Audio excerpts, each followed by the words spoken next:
Idol, dito naman tayo, ituturo natin sa inyo mga ka-idol at ito bago kaalaman natin. So kung paano magpuhag ng ligwan na hindi kayo nakakagat yung tinatawag nila dito kinukuha sa ligwan yung honey. O honey ba yun? No? Honey, pulot. O honey na pulot. So ngayon, ito lang pala ang gamitin. Epektibo ito. Ito ay wala itong nagmamayari kahit saan kayo pwedeng makakuha nito. Pag may ligwan kayo, piakin nyo, talagang makakuha kayo ng pulot. Kaya ipabiyak na natin, huwag na natin patagalin. Biyakin mo na, idol. Yan. At ang pinakamaganda niyan, idol, yung tamod, ano yan? Kulamod. Yan yung maganda sa panlagay dito para hindi makagat mga ka-idol.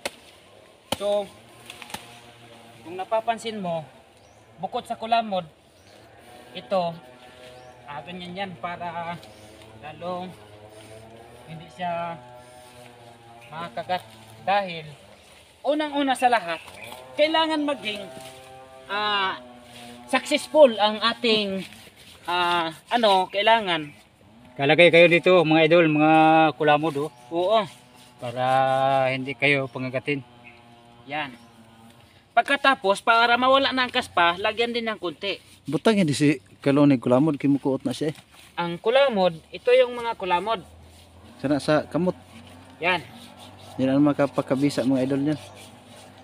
Sa kamot ni idol, kailangan natin at hindi lang Sa yun mga matas tayong talingad kay di mo nga to ang hayop. Yan mga idol, patunayan ninyo at yan ay napakabisa talaga. Hindi kayo kakisutin ng ligwan yan. Pag yan ay tinisunubukan ninyo yan, hindi talaga ang kisutin. ito, hindi talaga. Hindi yan. Subok na ka ito. Number 1 ay kulamod ng tubuan nyug. Oo, yan. Isi-search niyo lang kulamod tubuan. Tubuan At ng yun nyug. ay para sa ligwang pulutan. Yan. Kaya ngayon, huwag na natin patagalin para tayo ay makikita kaagad kung ano talaga ang kalabasan dahil epektibo Epektibo ang kulamod. ang kulamod. At ito na si at mauna na ang ating kasamahan. Oh, okay mga dito na tayo para makita nyo na halos karamihan ang ligwan na nagbibigay ng tulamod, ang nagbibigay ng pulot, dito lang sa ninyo matatagpuan minsan karamihan, no? Ayun, kasama na to, walang iba kundi dito tayo para masaksihan natin ang successful. Ano talagang talagang epektibo.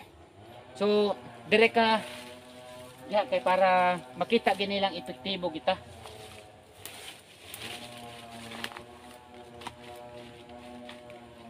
Hindi man lang kisutin yan. Ay, so, hindi talaga yan mangingisot sapagkat ang naaamoy nila, yun yung ginagawang pulot.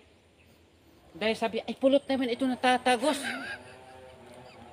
Kita mo? Oh, epektibo. Dipakita ko. Dipakita mo. Ayan. At saka,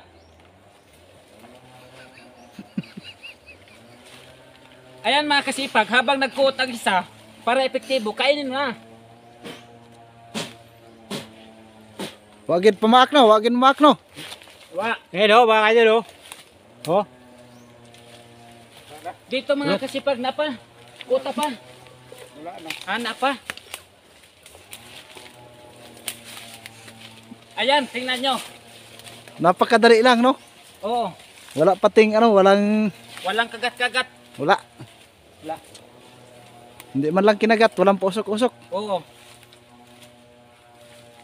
So wala sos, nakahubad pa yan pero wala. Nga, Sarap mga idol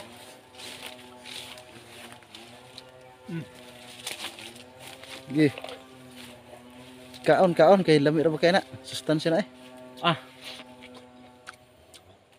Gatas-gatas no.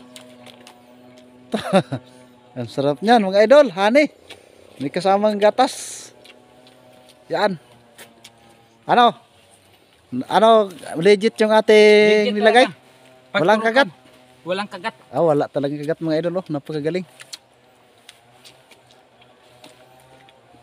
dahil pulot mga idol Dan pulot. Grabe, balasik nila.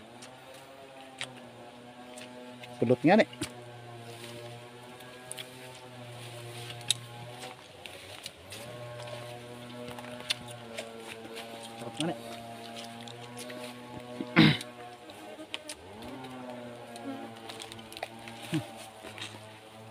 Kaunti lang na tira sa akin mga idol.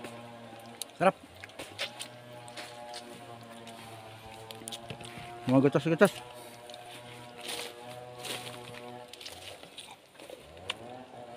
Di ba mga kaidol?